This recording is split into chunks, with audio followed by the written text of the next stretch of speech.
तो जनाब दोबारा तो ये मुकाबला फिर शुरू होने लगा वा मेरा ख्याल, क्योंकि उधरों जो तहरीक इंसाफ वाले कारकुन दोबारा तो आने शुरू हो गए और पुलिस ने अपनी जैकटा कसनियाँ शुरू कर दी वा और पुलिस ने कढ़ लिया वा और जो मुजाहरीन उन्होंने शल चलाने उस साइड पर।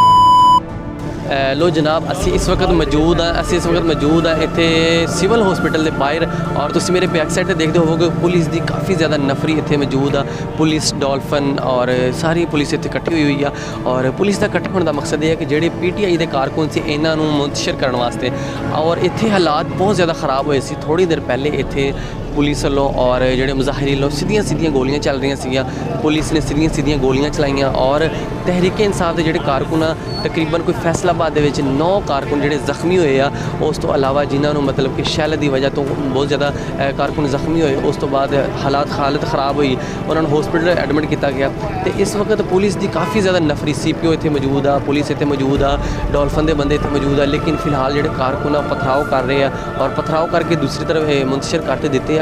लेकिन इतने हूँ अरसलान को पुछते हैं, अरसलान इतने की हालातों वाक़या था इतने तू हूँ आप तो सुबह इतने मौजूद सी, लेकिन तू की देखा इतने सर? हालात बहुत ज़्यादा जो हैं वो ख़राब थे। यहाँ पर सीधी फायरिंग भी हुई है, पुलिस की जानिब से की गई है या फिर जहाँ से भी हुई है। उसके बाद कारकुनान ज़ख्मी भी हुए और जिस तरह शेयरिंग की गई है वो भी काबिल मज़म्मत है, क्योंकि अपनी ही शहरियों पर इस तरह से शेयरिंग की गई है। बहुत से कारकुनान ज़ख्मी भी हुए और दिन भर हम यहाँ पर यहीं मौजूद थे। ये जो अगर इस एरिया की बात की जाए तो ये इलाका जो है इंतहाई हसास जो इदारे हैं वो यहाँ पर मौजूद हैं, उनके दफातर यहाँ पर मौजूद हैं। तो जो PTI के कारकुनान थे उन्होंने यहाँ पर आके उनके सामने प्रोटेस्ट किया है। साथ ही सिविल हॉस्पिटल है और साथ ही जो जिगर का अस्पताल है वो भी है। तो ऐसे मकाम पर यहाँ पर ऑलरेडी मरीज़ मौजूद है, वहाँ पर शेयरिंग की गई है, जिसके बाद काफ़ी सारे मरीज़ जो है उनको परेशानी का सामना करना पड़ा है। तो इस वक्त हालात काफ़ी बेहतर हो चुके हैं पहले की निस्बत। बहुत सारी यहाँ पर हमने देखी हैं कि जिस तरह से शेयरिंग की गई, फायरिंग हुई, उसके बाद काफ़ी इंतशार जो हमें देखने को मिला। लेकिन फ़िलहाल सिचुएशन काफ़ी अंडर कंट्रोल है, पुलिस यहाँ पर मौजूद है। इसके अलावा डॉल्फिन फोर्स जो है वो भी यहाँ पर मौजूद है, लीड की बड़ी जो तादाद है वो भी यहाँ पर मौजूद है, ताकि मज़ीद किसी भी नाखुशगवार अगर वाक़या होता तो उससे निपट सके। लेकिन अब इदारों को देखना होगा कि ये किस तरह हम मुल्क को लेकर जा रहे हैं। अगर ऐसी सूरत हाल पैदा हो गई थी तो इसका रिज़ल्ट एक पॉलिटिकल रिजल्ट होना चाहिए था, ना कि आप मैनू जरा मैं पंजाबी अच्छा मैनू गल ये दसो कि देखो कि जिस तरह कि जी मतलब फौज वालों या मतलब किसी भी अदारे वालों पुलिस वालों या किसी वालों सीधियां गोलियां चल रही यार, तुसी ही रखवाले साडे यही रखवाले साडे यही असी पाकिस्तानी नहीं, असी कोई गैर मजहब तो नहीं, असी किसी होर मुल्क तो नहीं आए, पाकिस्तान की आवाम से सारी जी एहतजाज कर रही थी जो भी सी। लेकिन ये की तरीकाकार होया कि सीधियां गोलियां मारियां, असी साडे नाल खलोते असी खुद देखा। देखो मौजूद हम जब फायरिंग हो रही जाहिर सी बात वो एक की टांग में लगा, एक के हाथ में लगा, हम सब साथ ही खड़े हुए थे।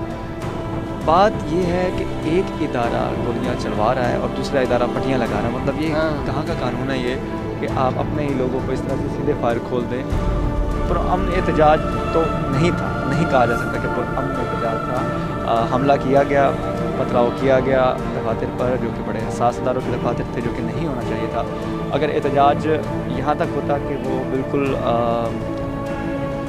इंतशार जिसमें ना हो, जो बिल्कुल एक महफूज तरीके से किया जाए, लेकिन वैसा नहीं हो सका, जिसकी वजह से ये कैजुअलिटी भी एक आध हुई है और इसके अलावा ज़ख्मी भी काफ़ी सारे कारकुनान हुए हैं। अब इदारों को देखना होगा कि वो क्या चाहते हैं, मुल्क में किस तरफ मुल्क को लेकर जा रहे हैं। ली जनाब तुसी अरसलान को सारी गलबात सुनी, क्योंकि असी सुबह दे ही इत्थे आए हुए हैं, तकरीबन कोई इत्थे 3 बजे तो बाद असी इत्थे पहुँच गए सी। इत्थे हालात बहुत ज़्यादा ख़राब सी। तुसी इत्थे तुसी कुछ टाइम पहले कोई वीडियो तुसी मेरी देखोगे तो तुहानूं पता चल जाएगा कितने ज़्यादा हालात ख़राब सी। सीधियां गोलियां चल रही सी यार।